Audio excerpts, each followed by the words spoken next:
think this is the case with the Anglophone situation? Look back a little bit at what some panelists and other Cameroonian people have been saying. I ask myself, secession?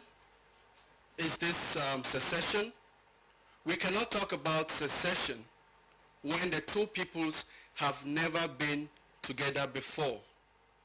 What we have right now is only a de facto arrangement. What in Pidgin we call come we stay, Jumba marriage.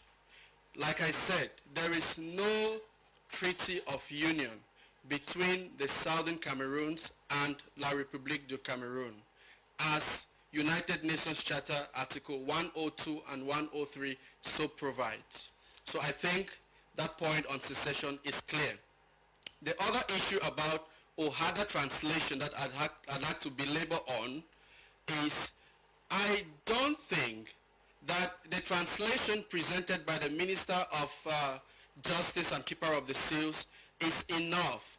No, Cameroon cannot alone translate OHADA. It cannot be cited before any court of law. It is OHADA as a body that has to come out with translation of the text of OHADA. From what the teacher said, the teacher who called from Bamenda, Tassan Wilfred, he has enumerated a good number of things that the teachers want seen done. And in human resource management, we call that industrial disputes. And industrial disputes, touch only on particular professions. And that alone, that of the lawyers, that of the teachers alone, cannot be speaking on behalf of the entire Southern Cameroonian people, because if what the teachers are asking for is provided, what the lawyers are asking for is provided, the call of the strike, it is not going to solve the Anglophone problem. Like I started with my expose, I said the Anglophone problem is not underdevelopment. It's not a problem of lesser number of ministers as Francophones have. The Anglophone problem is the problem of annexation, where on midnight, breaking 1st October 1961, Ahidjo sent his troops over to the Southern Cameroons and colonized the people of that country. That is what the problem is. In 2003, the Southern Cameroons People's Organization, SCAPO, the Southern Cameroons National Council, SCNC, joined together and sued La Republique du Cameroun to court, the African Commission on Human and People's Rights at Banjul. In 2009, the court came out with a ruling, Communication 260/2003. And what was the ruling? It called on the President of the Republic, or La Republique du Cameroun, to enter into constructive dialogue with the people of the erstwhile British Southern Cameroons. As I speak to you, Emanuela, President Paul Biya continues in his stubborn refusal to do that. And that is why all what we are saying here and calling it an Anglophone problem about underdevelopment, blah, blah, blah, that is not the real issue. Those are only salts that add to the injury. And the injury is the issue of annexation. Like I said, you might have misunderstood me when I talked of dialogue.